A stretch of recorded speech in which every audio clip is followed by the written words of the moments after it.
The NEC form of contract has been described by the courts as being challenging and difficult, and by others as taking people outside their comfort zones. What do you think is the most unique feature of the NEC that really sets it apart from other forms of contract? John?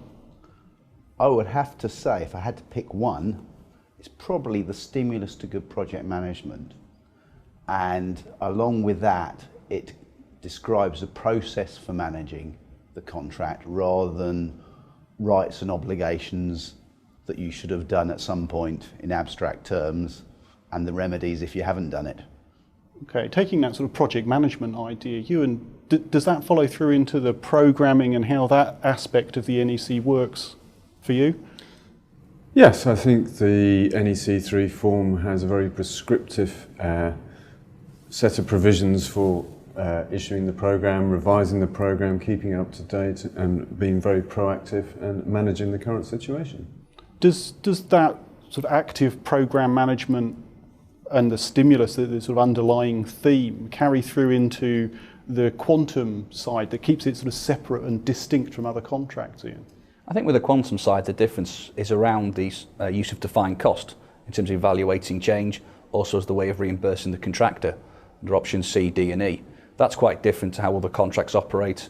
It may be challenging for people to open up their books, share their costs as a contractor with the employer, and the employer having to get people with the skills to interrogate that cost. So it is a different approach, albeit the underlying principles are still the same as with any contract form. I slightly disagree with Ian there, because if you look at other forms, they mostly say pay direct cost rates, whatever, and then have a big fun fight over the programme, delay and disruption at the end. Whereas the NEC almost says, consider the programme effects first and then build up defined costs as a result. And actually international or research from Canada, big research, actually said 2/3 of the cost of a typical claim comes from delay and disruption. So doesn't it make sense to start there? I think without doubt time is money, as we know, on a construction project. But I think in terms of the actual process for assessing costs, the point I was making, it is quite different to other forms in terms of using rates and prices to then apply to the extended period. Here we're looking at the defined cost that has been incurred or will be incurred in those periods of extended time. But absolutely it hinges on the programme, and that is going to be the greatest driver in terms of, generally speaking, most claims.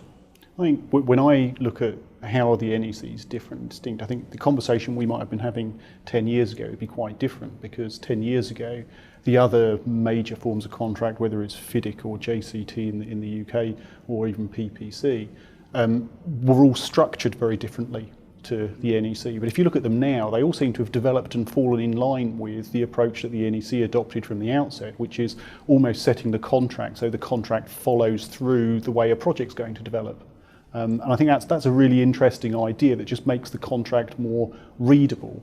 And that's really what sets it apart. It's an easy access contract. And I think the use of language within it, the fact it doesn't use legal terminology, it dropped a lot of traditional construction terminology, like variations, removed things like provisional sums. It was quite a different approach to a lot of those concepts in terms of how they're explained, how they're rationalised within the contract, and the use of the present tense, which I think people still, potentially the legal profession or familiar with more traditional forms of contract, do find very different, and sometimes a challenge to understand exactly what some of these words mean and how they should be interpreted.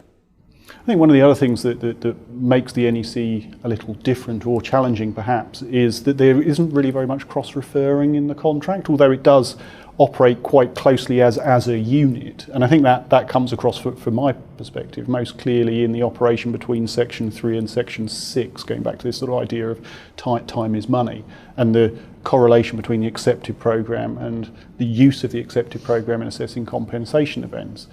Ewan, do you think that's fair?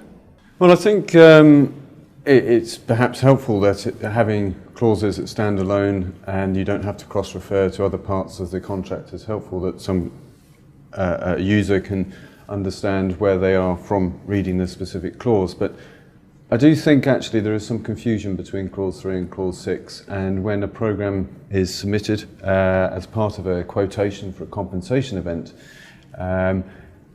showing alterations to the accepted program, it causes some confusion because people think that becomes the new accepted program, and they don't necessarily appreciate that the accepted program is still submitted under Core Clause 3. I think there's quite a lot of issues that we can pick up in terms of what's different about the NEC, and there are obviously topics that we can return to, but I think the overriding output from that discussion is just that there are lots of individual differences which you can pick on and focus on. But even going to the overall principle, which is where John started from with the stimulus to good project management, even the underlying themes are quite different, and therefore trying to align the NEC in any way with any of the other contracts just isn't a very good idea to start with. As a trainer, when people say, I want to know about how it compares with this, with that, I let them draw the comparisons because there's just too much that is different about the NEC, and I don't know as much about the other contracts. But that seems to work. But if you're trying to do a clause by clause comparison, it's not going to work. And actually, going back to where we started from, it comes from a different place. It has objectives. It tries to live up to them. It's got a fundamentally different philosophy. I think it's important for users of the former contract NEC who have been used to using JCT is to understand the overriding differences. I mean, again, coming back to programming, under the JCT, there isn't a regime in place where you have to submit regular updates of the program, and parties should be fully aware that when they go into an NEC form of contract that they will be subject to that regime. Thank you all very much for your comments. Thank you. Thank you.